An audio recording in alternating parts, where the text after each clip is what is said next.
अस्सलाम वालेकुम वीर की हाल ठीक ठाक हो। मैं तुहाडा वीर साकब मैर यूट्यूब चैनल सांझा पंजाब। सियाणे कहंदे ने जदों सप लंघ जाए तो लकीर नूं तकण दा कोई फायदा नहीं। अज असीं देख रहे हैं कि साडे अंदरों इंसानियत खत्म हो गई है, साडे अंदरों प्यार मुहब्बत खत्म हो गया। इत्थों तक के आपस में भाइयां भाइयां दी घर दे अंदर मुहब्बत प्यार एहसास है नहीं एक दूसरे का। जे किसी दे घर खुशी है ना तो ओहदे ही घर खुशी आ, दूसरे नूं किसे नूं नहीं पता।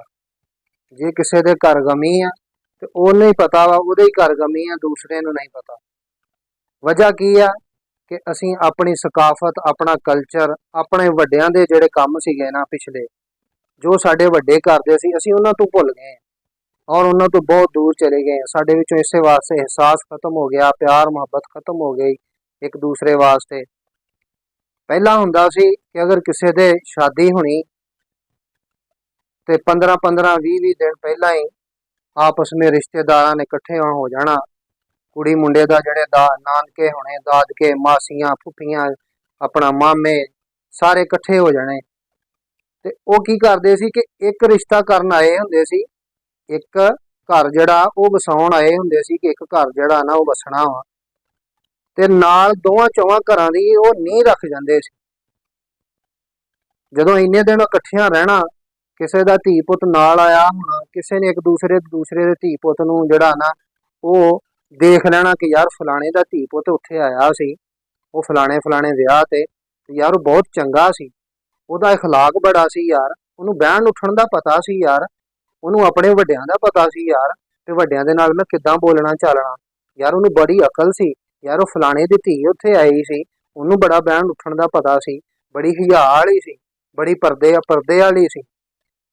की वजह सी कि असीं एक दूसरे दे धी पुत नूं उत्थे जदों जाने सी, इकट्ठे हुंदे सी आपस दे विच, उदों असीं एक दूसरे दे धी पुत नूं ओह लोग देख लैंदे सीगे ते उत्थे ही ओह तहैया कर लैंदे सी कि यार मैं फलाणे फलाणे थां नहीं, मैं बाहर नहीं निकलना अपने रिश्तेदारां तो, अपने भैणां भरावां नहीं मैं छड्डना, बल्कि मैं अपने भैणां भरावां च रिश्ता करांगा। जदों जदों उन्हां दा जे धी पुत हैगा ते मेरा भी हैगा, ते मैं बाहर जो करना वा, ते मैं इहदा रिश्ता ही अपने धी पुत दा अपने घर च करूंगा, या अपनी भैन दे करूंगा, अपने मामे दे करूंगा, अपने मासी दे करूंगा, अपनी फुफी दे करांगा, अपने चाचे ताए दे करांगा।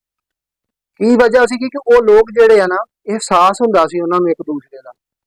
अज की आ, अज जे साडे अंदर साडे अपने ही भरा, सखे भरा दी घर धी पुत जवान होवे ना, ते लेकिन साडा भरा होवे माड़ा, ਉਹਦੇ घर विचारे दी रोटी औखी पकदी होवे ते असीं उहनूं छड्ड दिंने आ सिर्फ इस वजह तो कि वह साडा भरा जिहड़ा ओह माड़ा वा।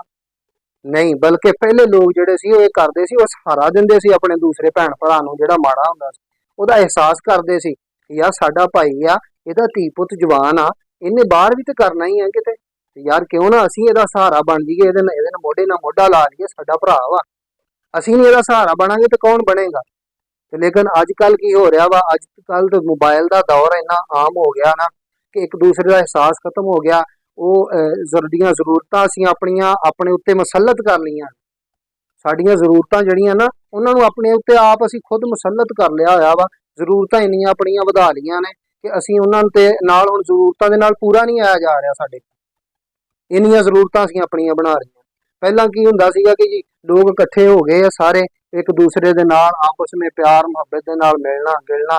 ਜੇ ਕਿਸੇ ਦੇ ਫੌਤਗੀ ਹੋ ਜਾਣੀ ਆ, ਜੇ ਕਿਸੇ ਦੇ ਮਹਿਮਾਨ ਆ ਗਏ ਪਿੰਡ ਦੇ ਅੰਦਰ, ਤੇ ਉਹਨਾਂ ਨੇ ਕੀ ਕਰਨਾ, ਲਾਗੋਂ ਹਮਸਾਇਆਂ ਨੇ ਜਿਹੜਾ ਰੋਟੀ ਪਾਣੀ ਵੀ ਉਹਨਾਂ ਨੂੰ ਖਵਾਉਣਾ, ਉਹਨਾਂ ਨੂੰ ਸਵਾਉਣਾ ਵੀ, ਤੇ ਘਰ ਵਾਲੇ ਨੂੰ ਮਹਿਸੂਸ ਹੀ ਨਹੀਂ ਹੋਣ ਦੇਣਾ ਕਿ ਯਾਰ ਮੇਰੇ ਘਰ ਮਹਿਮਾਨ ਆਏ ਆ।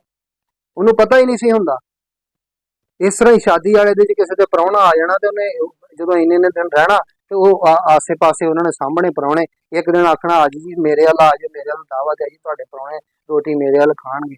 ਤੇ ਲੇਕਿਨ ਅੱਜ ਤੇ ਇਸ ਨਾਲ ਐਸਾ ਨਿਜ਼ਾਮ ਹੀ ਕੋਈ ਨਹੀਂ ਹੈ। ਅੱਜ ਤੇ ਇਹ ਹੀ ਆ ਕਿ ਟਾਈਮ ਦੇ ਟਾਈਮ ਜੀ ਫੋਨ ਤੇ ਰਾਬਤਾ ਹੁੰਦਾ ਵਾ, ਟਾਈਮ ਦੇ ਟਾਈਮ ਜਾਂਦੇ ਆ ਜੀ, ਹਾਂਜੀ ਬਰਾਤ ਇੰਨੇ ਵਜੇ ਜਾਣੀ ਹੈ ਜੀ ਤੇ ਇੰਨੇ ਵਜੇ ਉੱਥੇ ਪਹੁੰਚਣਾ ਜੀ, ਇੰਨੇ ਵਜੇ ਦਾ ਟਾਈਮ ਆ, ਲੋਕੇਸ਼ਨ ਲੱਗ ਜਾਂਦੀ ਹੈ ਜੀ, ਇੰਨੇ ਟਾਈਮ 'ਚ ਅਸੀਂ ਪਹੁੰਚ ਜਾਣਾ ਵਾ, ਇੰਨੇ ਟਾਈਮ 'ਚ ਅਸੀਂ ਅਗਲੇ ਦੇ ਘਰ ਚਲੇ ਜਾਵਾਂਗੇ ਤੇ ਉੱਥੋਂ ਬਰਾਤ ਨਾਲ ਇੰਨੇ ਵਜੇ ਚਲੇ ਜਾਵਾਂਗੇ।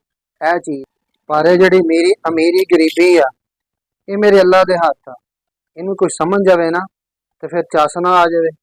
ਜਿੱਦਾਂ ਉਹ ਇੱਕ ਪਿੰਡ ਦੇ ਅੰਦਰ ਸੀ, ਕੋਈ ਬੰਦਾ ਸੀ ਗਰੀਬ, ਨਾ ਕੋਈ ਕੁੱਲੀ ਨਾ ਕੋਈ ਕੋਠਾ, ਨਾ ਕੋਈ ਧੀ ਪੁੱਤ, ਕੱਲਾ ਕਾਰਾ ਸੀ।